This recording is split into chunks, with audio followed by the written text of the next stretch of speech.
रुके। भाई इसकी बातों में ना आए। इस आदमी में एक दिन भी जेल के अंदर गुजारने की हिम्मत नहीं है। जाते जाते हमारी जिंदगी बर्बाद करना चाहता है ये। नहीं करे भाई। फरहान, जिहान सही कह रहा है। दिलान का सोचो, अपने होने वाले बच्चे का सोचो। उनको जरूरत है तुम्हारी। बिल्कुल, मैं भी वही कह रहा हूँ। दिलान, मेरी कीमती मुलाजमत दिलान का रब है।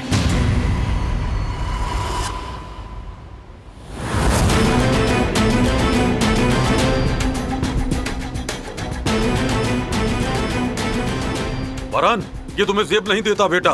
कातिल मत बनो, अभी पुलिस वाले इस गंदगी को ले जाएंगे। काबू रखो खुद पर बेटे।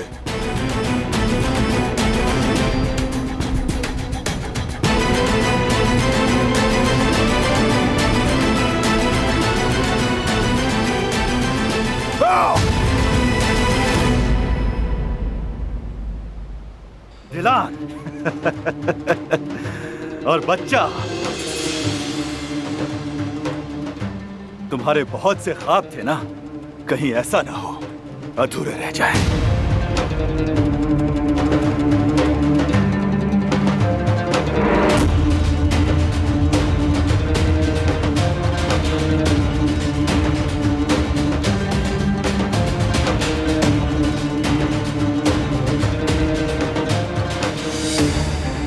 फरहान, खुद पर काबू रखो।